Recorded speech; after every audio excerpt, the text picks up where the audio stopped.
வணக்கம் மக்களே. அதிக மசாலாலாம் சேர்க்காம எங்கள் கிராமத்தில் பழைய சோறுக்கு இந்த மீன் குழம்பு தாங்க அவ்வளோ டேஸ்ட் கொடுக்கும்.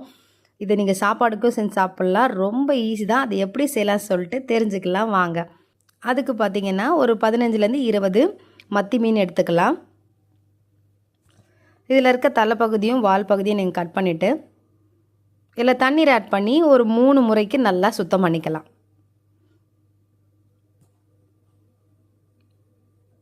அந்த செதில் பகுதியெலாம் இருக்கக்கூடாது. அந்தளவு க்ளீன் பண்ணிவிட்டு சுத்தம் பண்ணிடலாம். இது கூட பார்த்திங்கன்னா நான் ஒரு அரை கைப்பிடி அளவுக்கு உப்பு வந்து ஆட் பண்ணிக்கிறேன். உப்பு ஆட் பண்ணி நல்லா மிக்ஸ் பண்ணுங்கள். மிக்ஸ் பண்ணிவிட்டு தண்ணீர் ஆட் பண்ணி சுத்தம் பண்ணி வச்சுக்கலாம். எப்போதும் மீன் வாஷ் பண்ணும்போது பார்த்திங்கன்னா கடைசியில் நீங்கள் வந்து உப்பு வந்து ஆட் பண்ணி சுத்தம் பண்ணிங்கன்னா நல்லது. ஸோ அவ்வளோதான்.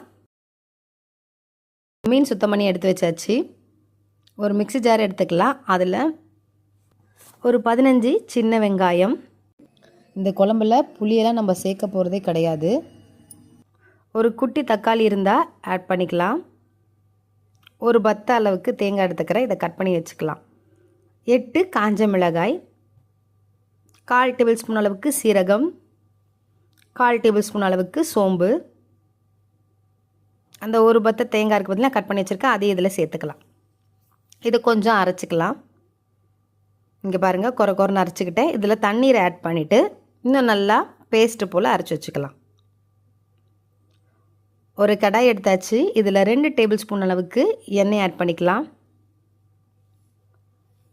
நல்லா எண்ணெய் சூடானதுமே 1/2 டேபிள் ஸ்பூன் அளவுக்கு கடுகு உளுத்தம் பருப்பு. கடுகு நல்லா பொரிஞ்சதும் நம்ம அரைச்சி வச்சிருந்த விழுது இருக்குது பார்த்திங்களா, அதை ஆட் பண்ணிக்கலாம். இது கூட நான் ஒரு சின்ன டம்ளர் பார்த்திங்கன்னா 2 டம்ளர் அளவுக்கு தண்ணீர் வந்து சேர்த்துக்கிறேன்.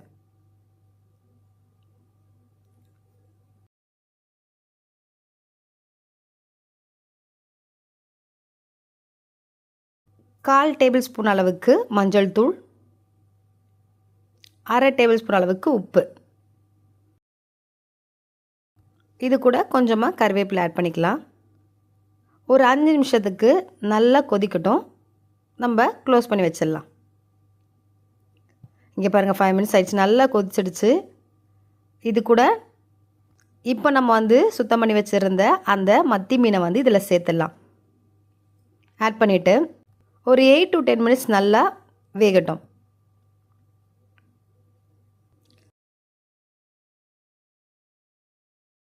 ஒரு 10 மினிட்ஸ் ஆகிடுச்சு. இங்கே பாருங்கள், நல்லா மீன் வந்து வெந்துடுச்சு. அவ்வளோ டேஸ்ட்டாக இருக்கும். நீங்கள் மதியானம் ரைஸ்க்கு எடுத்து சாப்பிட்லாம், காலையில் பழைய சோறுக்கு சாப்பிட்லாம். ரொம்ப வந்து பார்த்திங்கன்னா இங்கே மிளகாய் தூள் அதெல்லாம் எதுவுமே சேர்க்காம சிம்பிளாக இது போல் ஈஸியாக முடிக்கலாம். ஸோ அவ்வளோதாங்க, மத்தி மீன் சுண்டை வச்ச குழம்பு. ஸோ உங்கள் வீட்டிலே செஞ்சு பாருங்கள். பிடிச்சிருந்தா லைக் பண்ணுங்கள், ஷேர் பண்ணுங்கள். தேங்க்யூ.